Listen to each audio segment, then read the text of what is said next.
This episode is brought to you by Audi. The road is calling.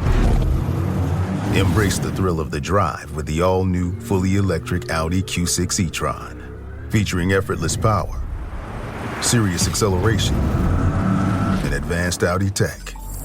It's not just a new EV. It's a new way to experience driving. The all-new, fully electric Audi Q6 e-tron is here. The next chapter of Audi starts now.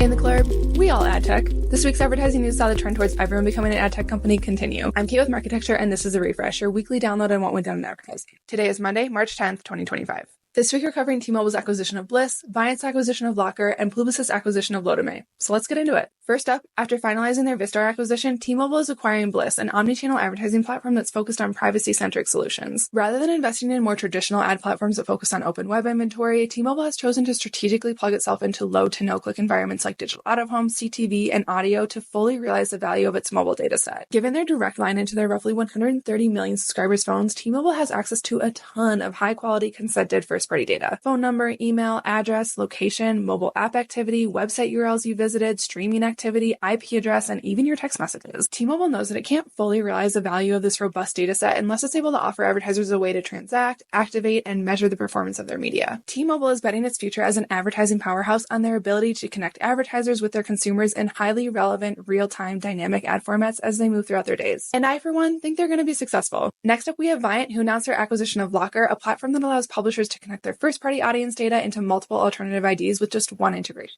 Identifiers are necessary in order to transact on any form of data within a programmatic environment. As someone who's been in the industry for a while, one thing that I've observed is the shifting dynamic happening between the sell side or publishers and the demand side or DSPs. Historically, DSPs have relied on the sell side for inventory. They need some place to place the ads. As signal loss and data deprecation has gained more momentum, the sell side has gained more value thanks to the audience data they have direct access to. Lockr helped publishers monetize this data by connecting it into alternative IDs. Viant would like access to this data, but they would also like greater adoption of their own alternative IDs like Household ID and Iris ID, which came through their recent acquisition of Iris TV. One thing I found interesting that was called out in this Ad Exchanger article is that Viant's Household ID assigns and represents identity at a household level, whereas most publishers are going to be assigning and representing identity on a user level. Viant's DSP is CTV driven, so that could partially justify this approach. Viant also noted that publishers that work with Lockr will still be able to access other alternative IDs like UID 2.0, Yahoo's Connect ID, and ID5. Personally, I'm a little bit pessimistic when it comes to alternative identifiers, and it's not because I don't think they're a good solution. It's because I think there are too many ID providers in the space who are pushing for their identity solution to be the one that the industry widely adopts, making it difficult for any meaningful scale to be achieved against any single identifier. Finally, we have Publicis, whose acquisition of Lotame expands their data dynasty to 4 billion consumer profiles, or about 90% of internet-connected users globally. Data has always been critical for ad tech, but in this day and age, access to large-scale consumer data that can be effectively put into action is a direct path to industry dominance. Historically, those working within the advertising landscape all sort of stayed within their own lanes. You had agencies, DSPs, SSPs, data vendors, all working together to create a sort of harmonious balance of power. It's been interesting to watch traditional agency holding companies transform into full-blown ad tech giants, creating a new and probably uncomfortable element of competition for many across the ad tech ecosystem. As the industry continues to go all in on acquisitions, I've been thinking a lot about how fortune seems to increasingly favor those with